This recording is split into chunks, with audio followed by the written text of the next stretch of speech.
मैं शीतल शर्मा बुलेटिन की शुरुआत करेंगे। नगर निकायों के कार्यकाल समाप्त होने के बाद सभी निकायों को अब प्रशासकों द्वारा संचालित किया जा रहा है। वहीं हाईकोर्ट के आदेश के बाद आरक्षण के कार्य पूरा कर 6 महीनों के अंदर निकाय चुनाव संपन्न करना धामी सरकार के लिए एक बहुत बड़ी चुनौती बनती जा रही है। इस बात को लेकर कैबिनेट मंत्री प्रेमचंद अग्रवाल ने कहा कि स्वाभाविक रूप से चुनाव संपन्न कराने के लिए आरक्षण, मतदाता सूची और सीमांकन के सारे विषयों पर काम करना होगा। साथ ही उन्होंने कहा कि जैसे ही आरक्षण का काम पूरा होगा और एकल आयुक्त द्वारा रिपोर्ट जारी होगी, उसके बाद अन्य विषयों पर काम करके 6 महीनों के अंदर नगर निकाय चुनाव संपन्न करना संभव होगा। आप जानते हैं कि जो चुनाव कराने का विषय है उसमें स्वाभाविक रूप से हमारे जो पहले की प्रक्रिया है वो पूरी करनी होगी। जैसे आरक्षण का विषय है, मतदाता सूची है, या फिर हमारा सीमांकन का जो सारे विषय हैं उस पर हम लोग पूरी तरह से पहले हमें उस पर काम करना होगा। और मैंने पहले भी कहा था, मैं आज फिर दोहरा रहा हूँ, जैसे ही हमारा आरक्षण का विषय पूरा होगा और जब वो सरकार को हमारे जो एकल आयोग है अपनी रिपोर्ट देगा, अन्य विषय पे हम लोग लगे हैं, जब ये पूरे होंगे तो निश्चित रूप से हम चुनाव 6 महीने की जो डेडलाइन है उसमें हम कराने का पूरा प्रयास करेंगे, क्योंकि बिना इनके हम चुनाव संपन्न नहीं करा सकते। आज यानी 14 फरवरी को पूरे देश में वेटरन डे मनाया जा रहा है। इस दिन उन तमाम वीर सैनिकों को याद किया जाता है जिन्होंने देश सेवा में अपना महत्वपूर्ण योगदान दिया है। हालांकि उत्तराखंड के सैन्य कल्याण मंत्री गणेश जोशी ने सेवानिवृत्त हो चुके सैनिकों के साथ वेटरन डे मनाया है। इस दौरान उन्होंने कहा कि 14 तारीख को वेटरन डे के अवसर पर कई सरकारी कार्यक्रम आयोजित होते हैं, जिस वजह से पूर्व सैनिकों के साथ वेटरन डे मनाना काफ़ी मुश्किल साबित होता है। जिस वजह से आज के दिन तमाम उन पूर्व सैनिकों को उनके द्वारा अपने आवास पर आमंत्रित कर वेटरन डे मनाया गया है। साथ ही सैन्य कल्याण मंत्री ने सेना के क्षेत्र को विकसित करने के लिए प्रधानमंत्री नरेंद्र मोदी का धन्यवाद किया है। 14 तारीख को हमारे पहले फील्ड मार्शल जनरल करियप्पा सेवानिवृत्त हुए थे और उस दिन को हम वेटरन डे के रूप में मनाते हैं, क्योंकि कल कई सरकारी कार्यक्रम भी होते हैं, आज लोहड़ी भी है। तो हमने सोचा कि आज वेटरन डे की पूर्व संध्या पर एक सैनिक मिलन का कार्यक्रम रखा जाए, क्योंकि आपने देखा होगा एक सैनिक जहां 30 साल, 35 साल, 40 साल देश की सेवा करता है और वहां से आने के बाद अगर उसे कोई सामाजिक जिम्मेदारी मिलती है, तो जितने भी सैनिक चाहे राजनीति के क्षेत्र में आए हों, चाहे आज हमारे महामहिम राज्यपाल गुरमीत सिंह जी हों, अगर आपने देखा होगा आज उनका कार्य करने का तरीका औरों से अलग दिखाई देता है। तो आज एक वेटरन डे की पूर्व संध्या पर सैनिक मिलन का कार्यक्रम यहाँ पर रखा है, जिसमें अपनी पुरानी यादों को, अनुभवों को हम ताज़ा करेंगे, शेयर करेंगे और आज के समय में हमारी क्या जिम्मेदारी है समाज के प्रति, उसके बारे में बातचीत करेंगे। इस अवसर पर मैं, क्योंकि सैनिक कल्याण मंत्री होने के नाते मैंने इसको आयोजित किया है, मैं आए हुए सभी हमारे बीच में अभी हाल ही में सेवानिवृत्त हुए आर्मी कमांडर जनरल डिमरी साहब यहाँ पर हैं, जनरल सभरवाल साहब यहाँ पे हैं, जनरल धब्याल जी यहाँ पर हैं, जनरल बहल यहाँ पर हैं, PVR के अध्यक्ष शमशेर बिष्ट यहाँ पे हैं, अजय राणा जी हैं, राणा साहब हैं और KD सिंह साहब हैं जनरल, और कई सीनियर जनरल्स और भी हैं, अधिकारी, सारे अधिकारी जवान यहाँ पर हैं। क्योंकि आज कुछ लोग पूर्व सैनिकों को बांटने का प्रयास कर रहे हैं, सैनिकों, अफसरों और जवान के बीच में एक फर्क लाने का प्रयास कर रहे हैं। लेकिन आप देखिएगा होगा आज सभी वर्ग के लोग यहाँ पर हैं और एक सैनिक, पूर्व सैनिक होता है। और आज मैंने देखा है कि सैनिकों की बहुत बड़ा संख्या या बहुत बड़ा मत देश के प्रधानमंत्री नरेंद्र मोदी के साथ है, क्योंकि आज 2014 के बाद से जितना काम सैनिकों के कल्याण के लिए इस सरकार में हुआ, आज से पहले कभी नहीं हुआ। मैं इसके लिए देश के प्रधानमंत्री जी को भी बधाई देता हूँ, शुभकामनाएं देता हूँ, क्योंकि जिस देश का प्रधानमंत्री, अगर आपने देखा होगा, दिवाली मनाता है तो जवानों के बीच में मनाता है, तो इससे बड़ा सौभाग्य सैनिकों को कुछ नहीं हो सकता। ये हमारे लिए गौरव की बात है। और एक बार मैं फिर वेटरन डे की शुभकामनाएं देता हूँ, बधाई देता हूँ, लोहड़ी की भी शुभकामनाएं देता हूँ। और नववर्ष में आज हम एकत्रित हुए हैं। आगे बढ़ते हैं। बद्रीनाथ विधायक व पूर्व कैबिनेट मंत्री राजेंद्र भंडारी की पत्नी चमोली जिला पंचायत अध्यक्ष रजनी भंडारी की बर्खास्तगी को लेकर मुख्य विपक्षी दल कांग्रेस पार्टी नाराज नजर आ रही है। इस बात पर पूर्व कैबिनेट मंत्री हीरा सिंह बिष्ट ने धामी सरकार पर निशाना साधते हुए कहा कि सरकार लोकतंत्र की हत्या कर रही है। साथ ही उन्होंने कहा कि आरोप सिद्ध न होने पर हाईकोर्ट द्वारा रजनी भंडारी को क्लीन चिट दी गई है, लेकिन भाजपा के रजनी भंडारी के विकास कार्य चुभ रहे हैं, जिसे देखते हुए वे लोकतंत्र का गला घोंट के सत्ता का दुरुपयोग करने पर उतारू हो गए हैं। बहुत ही दुखद है। सरकार को डेमोक्रेसी की हत्या कर रही है, प्रजातंत्र का गला घोटना काम कर रही है। जिला पंचायत अध्यक्ष को पहले हटाया, हाईकोर्ट ने उनको स्टे दिया कि नहीं ये गलत है, ये आरोप सिद्ध नहीं हो रहे, उसको उनको क्लीन चिट दी। उसके बाद फिर बीजेपी ढूंढती रही, उनके यही चुभता रहा कि क्यों काम कर रही है। वो स्ट्रांग है, अपने क्षेत्र में काम कर रहे हैं। भंडारी जी मंत्री रहे, बहुत संघर्षशील व्यक्ति हैं, तो उनकी पत्नी वो विकास से काम कर, वो उनको चुभ रहा है। अब आप डेमोक्रेसी का, संविधान का गला घोट के इस सत्ता का दुरुपयोग करने पर बीजेपी उतारू हुआ और उनको गलत तरीके से फिर हटा दिया गया है। ये बहुत चिंता का समझ की भर्त्सना करते हैं और सरकार से अपील करेंगे कि अन्याय मत करो, प्रजातंत्र का गला मत घोटो, संविधान का गला मत घोटो, निर्वाचित जनप्रतिनिधियों के साथ ऐसा मत करो। तो ये तो घोटने पर लगे हैं। देवभूमि में, बद्रीनाथ प्रांगण में, वो पूरे क्षेत्र में सारे व्यवस्थाएं देखते हैं, किसी तरह कोई शिकायत नहीं आने देती। इतना अधिक काम करने के बाद भी आप उनको फिर हटाया, तो प्रजातंत्र का गला घोटना भर्त्सना करते हैं। सरकार से अपील करेंगे इसको पुनर्विचार करें, डिक्टेटरशिप न करें। आप तो कुछ नहीं कर रहे, आपके जिला पंचायत देहरादून और हरिद्वार कहीं कुछ नहीं कर रहे, दिखाई है ही नहीं। जहाँ बीजेपी के कोई काम ही नहीं कर रहे, वो तो पैसा आ रहा और जा रहा और वापस जा रहा, यही हो रहा। अगर वो काम करे तो आपको चुभ रहा, क्षेत्र में काम करे, उनके बराबर कोई उत्तराखंड में प्रदेश जिला पंचायत काम ही नहीं कर रही। तो हम इसकी घोर भर्त्सना कर सरकार से अपील करेंगे, इस पर पुनर्विचार करें, प्रजातंत्र का गला मत घोटें, यहाँ की स्वस्थ परंपरा को उत्तराखंड की जीवित रहने दें। आप बद्री केदार धाम के जनप्रतिनिधि के साथ अगर ऐसा करेंगे तो पूरे प्रदेश सत्ता पर न्याय कर रहे हैं, हम यही कहेंगे। वहीं 22 जनवरी को भगवान श्री राम के मंदिर का उद्घाटन होने जा रहा है। साथ ही रामलला की प्राण प्रतिष्ठा में सरकार पूर्ण रूप से सजग है, जिसको लेकर सरकार ने उस दिन पूरे देश में ड्राई डे घोषित किया है और उस दिन शराब, नशीले पदार्थ व मांस मछली की दुकानें बंद रहेंगी। इस पर बीजेपी प्रवक्ता विपिन कैंथोला का कहना है कि यह हर सनातनी के लिए बहुत बड़ा दिन है। साथ ही यह बहुत गर्व की बात है, उस दिन सभी लोग अपने घरों में दिए जलाएंगे पूरे भारत में, जिसको लेकर सरकार ने यह बहुत महत्वपूर्ण कदम उठाए हैं।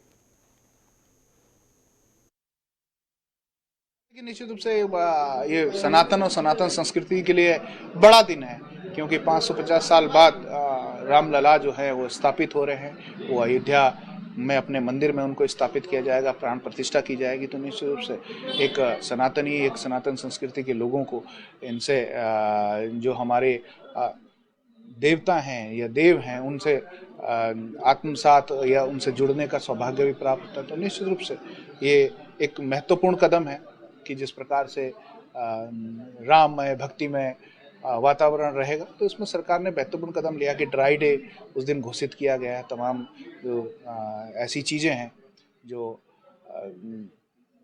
शराब हो, मीट हो, मांस हो, सभी दुकानों को जो है बंद रखने के भी आदेश दिए गए हैं। तो निश्चित रूप से बहुत ही महत्वपूर्ण कदम है, अच्छा कदम है। पिछले लगभग 20 सालों से बदतर हालत में सांसद निशंक के गोद लिए सड़क का विधायक उमेश कुमार ने उद्घाटन किया है। उन्होंने इस सड़क को अपने निजी खर्चे से बनवाया है।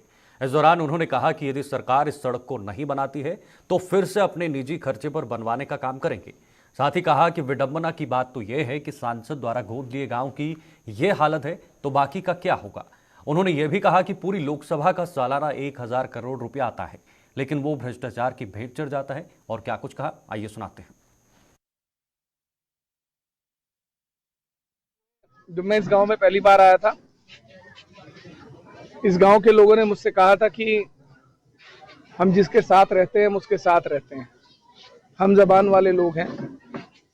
तो मैंने इनसे पूछा कि आप मेरे से क्या चाहते हो। बोले साहब ये सड़क 20 साल से किसी ने नहीं बनाई, ये सड़क आप बना देना।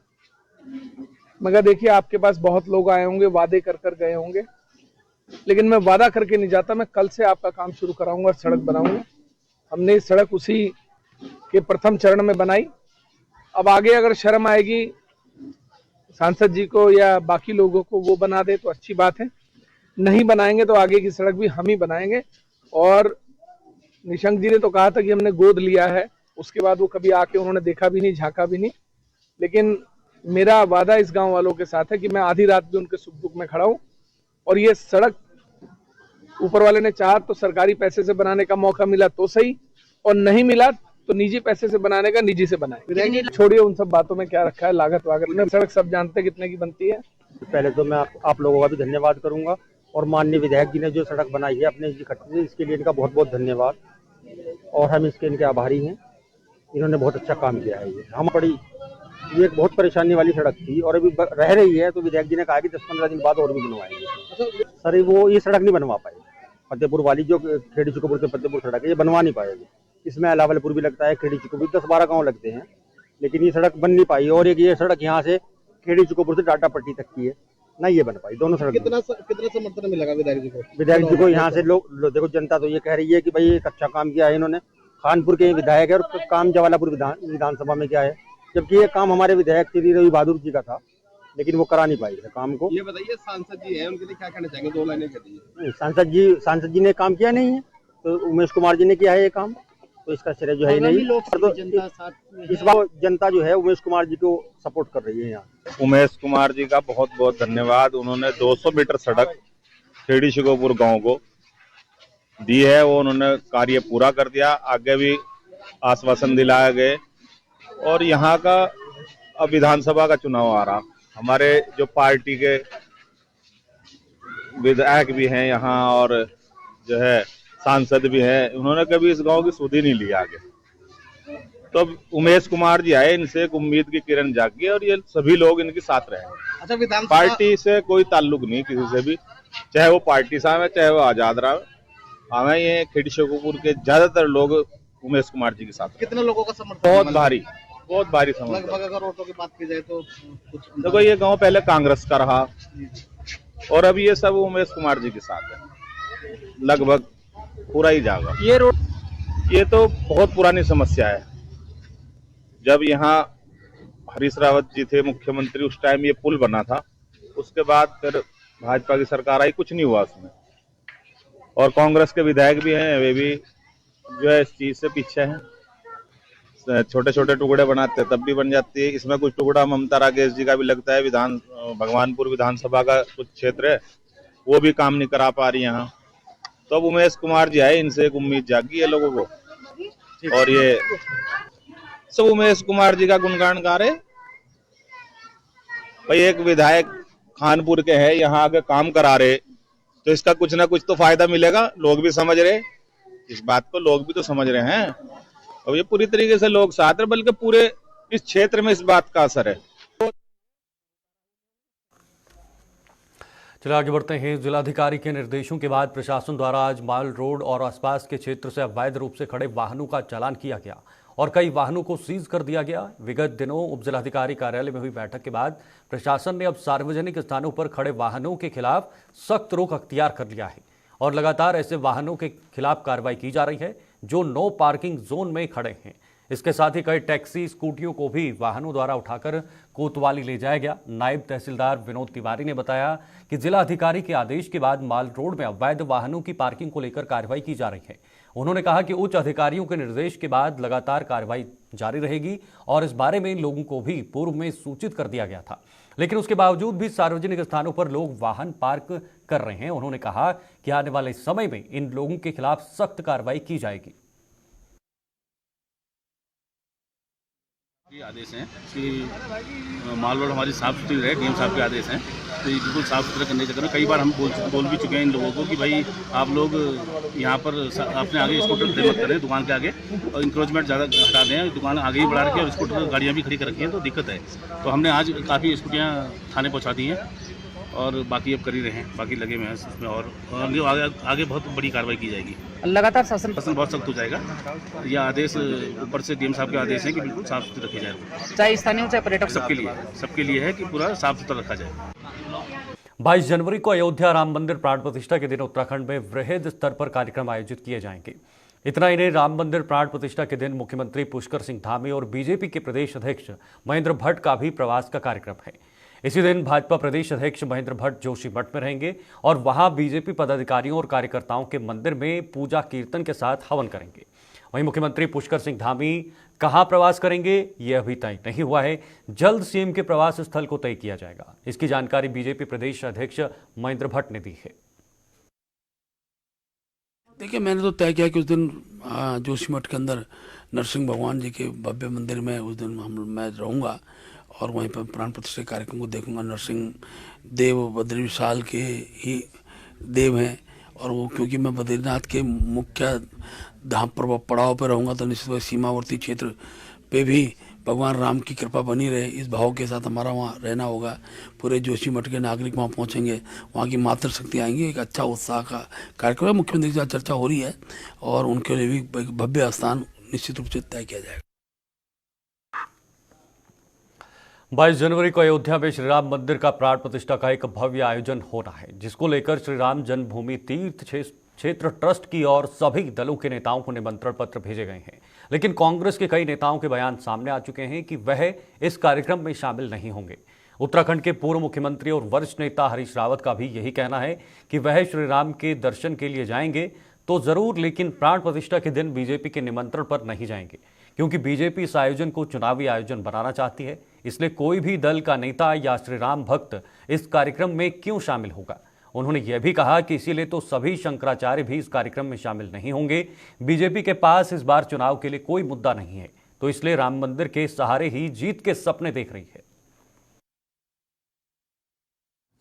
जो आमंत्रण आए थे उससे इनकार करने जाने से इस तरह की चीजें आ रही हैं, आप जाएंगे? देखिए, सब लोग अपनी सुविधा और भगवान की आज्ञा से जाते हैं दर्शन करने के लिए। जो भी तीर्थ स्थानों को जाते हैं, ये हमारी सनातन परंपरा है और हम बिल्कुल जाएंगे।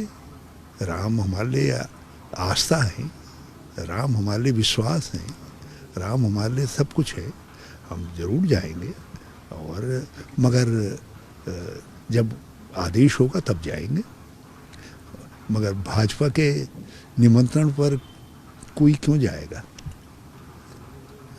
और जिस तरीके से पूरे कार्यक्रम को, पूरे प्राण प्रतिष्ठा को जो है का भाजपाईकरण कर दिया गया है, संघीकरण करने की कोशिश की गई है, वो उचित नहीं है। और इसीलिए शंकराचार्यों ने भी कुछ आपत्तियां दर्ज की हैं, चारों शंकराचार्यों ने आपत्ति दर्ज की है और भी साधु संतों ने कुछ सवाल उठाए हैं। जो कांग्रेसी जाना आगामी 22 जनवरी को होने वाली राम मंदिर की प्राण प्रतिष्ठा से पहले उत्तराखंड में सभी जिलों में इस महोत्सव को सेलिब्रेट किया जा रहा है। इसके लिए संस्कृति विभाग हर जनपद में कार्यक्रम करने जा रही है। साहित्य एवं संस्कृति कला परिषद की उपाध्यक्ष मधु भट्ट ने बताया कि 14 जनवरी से आगामी 22 जनवरी तक प्रदेश के तमाम मंदिरों में स्वच्छता अभियान व रामकथा समेत कई कार्यक्रम आयोजित किए गए हैं।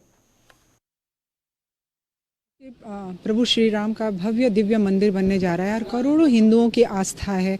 प्रभु श्री राम की भक्ति को अपने भावों के माध्यम से, विभिन्न तरीके से पूजा अर्चना के माध्यम से प्रभु श्री राम का चरित्र का मानस पाठ जो किया जाएगा, प्रत्येक मंदिरों में वो पाठ किया जाएगा। अखंड रामायण और रामचरित्र मानस का प्रभु श्री जैसे तुलसी दास जी ने जो हमारी इतनी बड़ी जो काव्य ग्रंथ करा है, उसके अनुसार सुंदर कांड, कई उसमें कांड है, उनके अनुसार जो है अपनी श्रद्धा के माध्यम से मंदिरों में पूजा अर्चना की जाएगी। साथ में संस्कृति विभाग जो है 14 तारीख से हमारे जो उत्तरायणी का जो ये महापर्व शुरू होता है, उसके अनुसार जो से माननीय प्रधानमंत्री श्री नरेंद्र मोदी जी ने का आह्वान है कि मंदिरों में स्वच्छता हो, मंदिरों में अपनी पूजा अर्चना हो और मंदिरों को भव्य दिव्य तरीके से सजाया जाए और हमारे जो संस्कृति है, पूरे भारतवर्ष की संस्कृति हमारे उत्तराखंड की तो बिल्कुल अलग ही अनूठी संस्कृति है। उस संस्कृति के अनुरूप जगह जगह जो है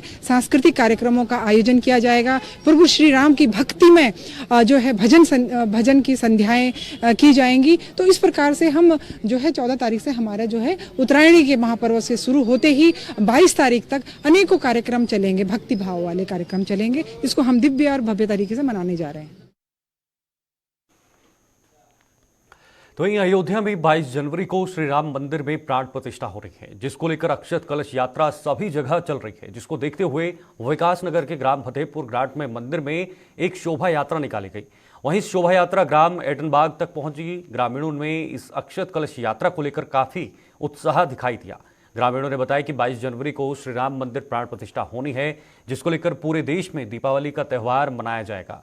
लगभग 500 वर्षों के बाद श्री राम अपनी जन्मभूमि अयोध्या में विराजमान होंगे। वहीं अब ये हिंदुओं का सबसे बड़ा त्योहार है।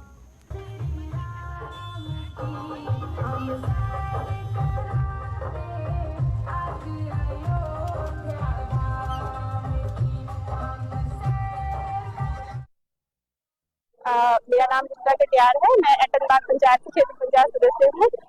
आज ही हमने शोभा यात्रा फतेहपुर ग्रांट से निकाली है। फतेहपुर ग्रांट में जो अयोध्या जी से पूजित अक्षत आए थे श्री राम दरबार से, उसको फतेहपुर मंदिर में स्थापित किया था। फिर वहां से एटनबाग के हमारे सभी जो ग्रामवासी थे वो वहां गए और पूरे गाजे बाजे के साथ वो शोभा यात्रा वहां से अक्षत कलश लेकर आए और एटनबाग के जो सबसे प्राचीन शिव मंदिर है वहां पर उसको स्थापित किया।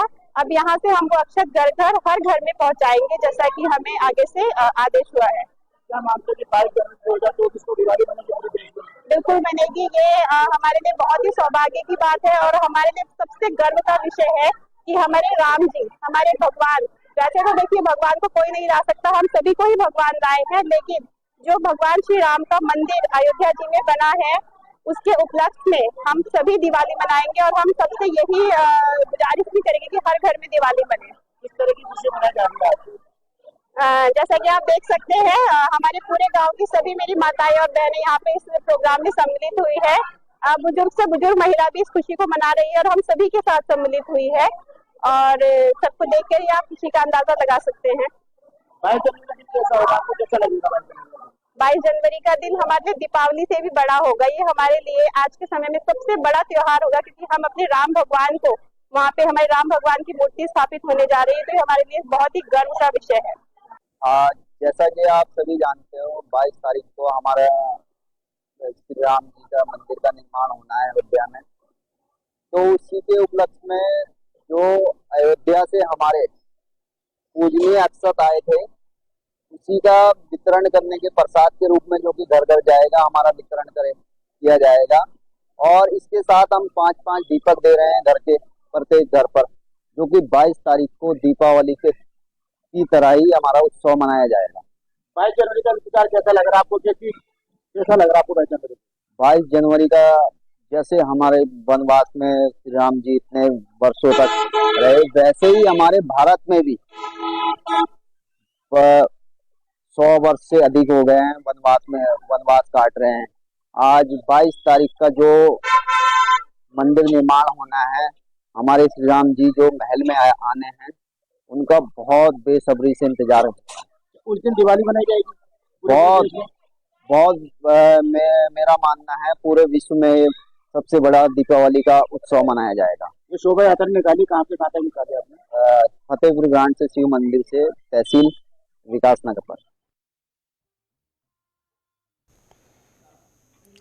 आगे बढ़ते हैं। भारतीय जनता पार्टी आगामी लोकसभा चुनाव को देखते हुए अपना कुनबा बढ़ाने के लिए 15 जनवरी से अभियान चलाकर अन्य दलों के नेताओं कार्यकर्ताओं को पार्टी में सम्मिलित करने का काम करेगी, जिसके संबंध में बीजेपी प्रदेश अध्यक्ष महेंद्र भट्ट ने जानकारी देते हुए कहा कि हमारी पार्टी में जो लोग आस्था और हमारी विचारधारा के साथ आना चाहते हैं उनको पार्टी में सम्मिलित कराने का अभियान 15 तारीख से चलाया जाएगा, जिसके लिए पार्टी द्वारा तय कमेटी सम्मिलित होने वाले कार्यकर्ता के बारे में अध्ययन करने के बाद सहमति देगी, उसे पार्टी की सदस्यता दिलाई जाएगी और ऐसे व्यक्ति को पार्टी में नहीं लिया जाएगा जिसका कोई आपराधिक रिकॉर्ड होगा।